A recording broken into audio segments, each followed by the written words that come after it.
1 in 9 people worldwide do not have access to safe and clean drinking water.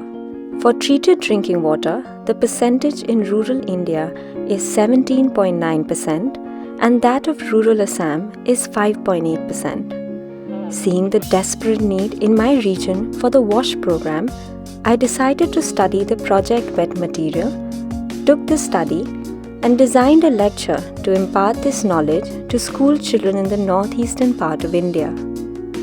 However, the reality turned out to be far worse than I could have ever imagined after addressing 8 schools and nearly 1,000 school children.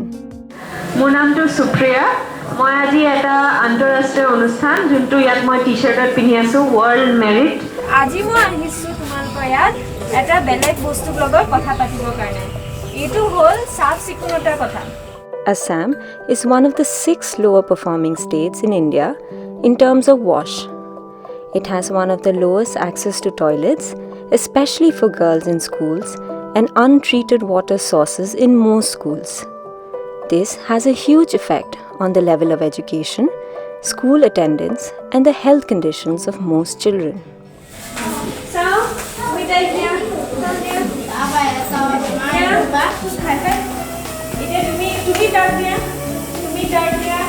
মই যে তাহাঁতক handshake দিলোঁ তুমি তাহাঁতক handshake দিলা তাৰপিছত তাই দিলে এতিয়া মই অহা আগতে এই মাত্ৰ খুব ডাঙৰকৈ হাঁচি আলো হাততে হাঁচি আলো তাৰপিছত মই তাইক হেণ্ডশ্বেক দি দিলোঁ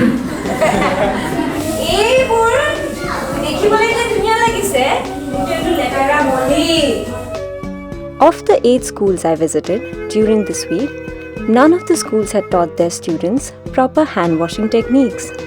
Furthermore, WASH did not figure in any of the school curriculums. মহিলা মোৰ হাতত লাগি থাকে আমি গম নাপাওঁ তেনেকৈ হাতত লাগি থাকে আৰু হাত কেনেকৈ ধুৱাই সেইটো দেখুৱা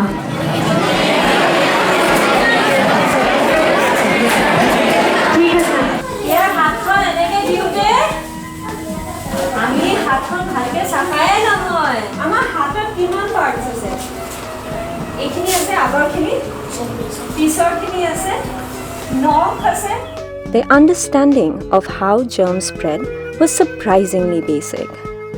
Although children understood some of these reasons, very few knew how to prevent it. ঠিক আছে এইটো তোমালোকক শিকাম কিন্তু তোমালোকে এইটো কৰিব লাগিব যে তোমালোকে ঘৰৰ ওচৰ-পাজৰৰ 5টা বাচ্চাক এইটো শিকাব লাগিব পাৰিবানে হাত চাফা কৰোঁতে প্ৰথমতে মোৰ লগত কৰা চলে এইটো 1 নম্বৰ 2 নম্বৰ এনেকে মোৰ লগত কৰা 3 নম্বৰ হাতৰ পাঁচখন এনেকে এতিয়া চাফাই নকৰোঁ আমি এই আঙুলিবোৰ চাফাই নকৰোঁ এনেকে থাকিলে বুজিছেনে আৰু এটা খুব ভাল বস্তু যদি আমি এনেকে কৰিব পাৰোঁ তাৰপিছত চাফাই ইমানে সহজ হাত ধোৱাটো ইমানে সহজ কিন্তু আমাক কোনো নিশিকালে সেইকাৰণে আমি নিশিকিলোৱে Although water is readily available in our region, we are seeing erratic changes in regard to natural disasters, with floods followed by prolonged dry spells, quite possibly the effects of climate change. This affects millions of lives every year in numerous ways. For example, an increase in waterborne diseases post-floods and water getting extremely polluted, and people lose their lives as a result.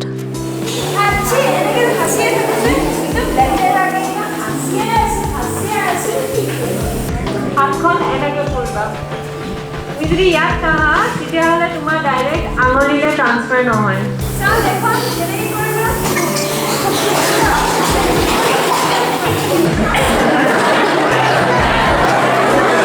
আমি আমাৰ পাচলি শাক পাচলি ঘৰ যোনখিনি খাওঁ সেইখিনি ভালকৈ নুধোঁ হয়নে আমি আমাৰ বাচন বৰ্তনবোৰ ভালকৈ নুধোঁ এনেই আৰু পানীত অকণি থৈ দিওঁ আৰু ঘৰৰ ওচৰ-পাজৰ নিজৰ স্কুল চাফা ৰাখিলে বহুত ভাল আৰু যদি তুমি ভাল ল'ৰা-ছোৱালী হয় তেতিয়াহ'লে তুমি এইখিনি কাম কৰা উচিত ৰাতিপুৱা উঠি কোনে কোনে গা ধুৱে Waste management, recycling, and reusing are still notions which haven't been adopted in this region.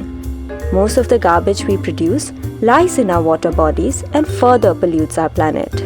এইখিনি হ'ল আগৰৰ পানী ঠিক আছে এই গোটেইখিনি চবতছে বেছি আছে এইখিনি হ'ল পানী তোমাৰ বৰফৰ পৰা পানীটো গলি পালে নামি আহে সেই পানীখিনি এইখিনি ইয়াৰ 3 গুণ মান ঠিক আছে এইখিনি হ'ল আমি আচলতে খাব পৰা পানী এই গোটেইখিনি পা আমি ইমানখিনিহে খাব পাৰোঁ In a country where safe drinking water is still a challenge, most schools have ratios as bad as 200 students to one toilet, where access to both sanitation facilities and clean water is still a luxury.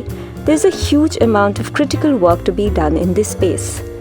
I took the teachings from Project WET, contextualized it to the local setting, aligned to the mission of World Merit, and gave a small effort towards disseminating information on WASH.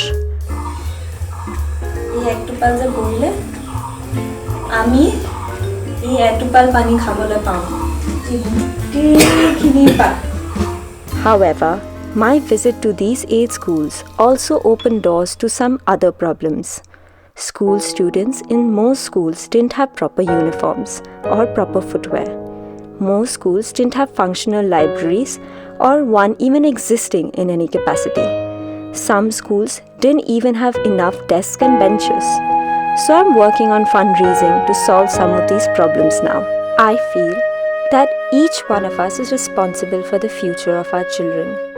If we let the situation continue, more children will fall sick or be vulnerable and not get the essential education and care they deserve. Every 90 seconds, a child dies of a water-related disease. Being in India makes it even more important to make our children our priority, both in terms of policy and practice. We need to collaborate, spread awareness, advocate for better policies, and most importantly, ensure their effective implementation. Let us do our bit. Let us help create a better future for all.